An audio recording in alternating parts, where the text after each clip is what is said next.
Hello there again viewers, it's Super GT here, and today we are back with some more Forza Horizon 2 online gameplay.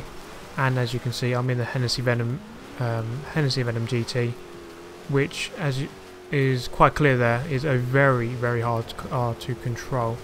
And in this lobby, I think I got quite unlucky with the weather because it happens to be raining, which makes this car even harder to control. In the dry, I mean, this thing is an absolute monster, and you have to be so careful on the throttle. But in the rain, it's something else. So this is obviously an off-road race, and I flip over there, and the flipping, the physics for the flips in this game are, excuse the pun, flipping annoying. When you flip over, it doesn't seem like the car will ever right itself. It just seems to lay on its side, and you have to wait for the car to reset. It's so annoying when that happens. And obviously that put me back to near enough last position. But I do like the challenge, I suppose, of being in last and then trying to see where you can get up to. So you can see here, I think I get back up to second just by being quite careful.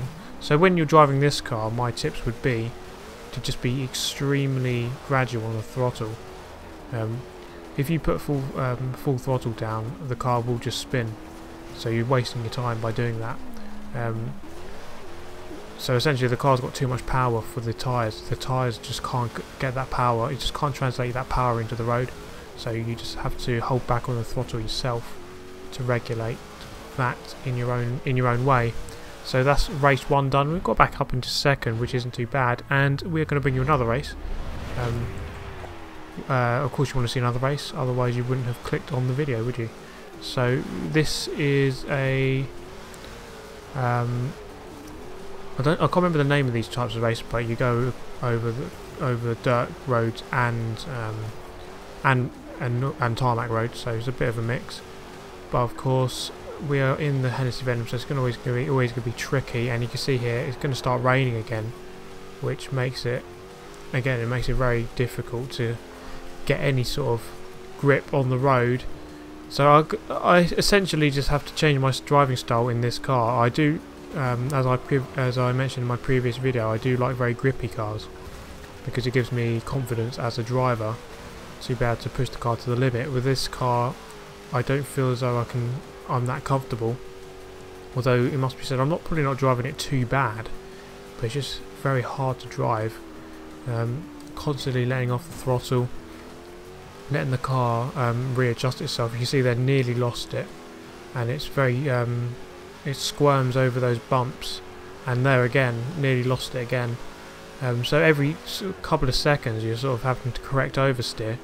So as good as this car is in a straight line, I wouldn't really recommend this as a lobby car. It's just too out of control, unless you change the settings a little bit, like make a different setup, and then you probably want to avoid this car at all costs. I do have a Lamborghini Veneno tune for S2 class, which is an extremely quick car. It will be on the my outro, which you can click if you want a very quick car in S2 class. So I've gone back down into third position now, but I will regain this guy as we go into the tunnel here. This is where the car claws back its speed, claws back its pace. You can see they accelerate so quickly on a straight line. So on the straight lines you've got to make the most of them, but it's the corners where you're going to struggle. The good idea is just not to push too hard, just make sure you don't crash. And we're going to come around the second to last corner here. It's going to be a second place in both races, which isn't too bad for this car because it's not really a good lobby car. So that's going to be the end of this video, guys. As I've said in the previous video, I'm not sure how many videos I'm going to make this week, probably not as many as normal, so I do apologise about that. But probably next week normal service will be resumed. Thank you very much for watching, guys, and I shall see you next time.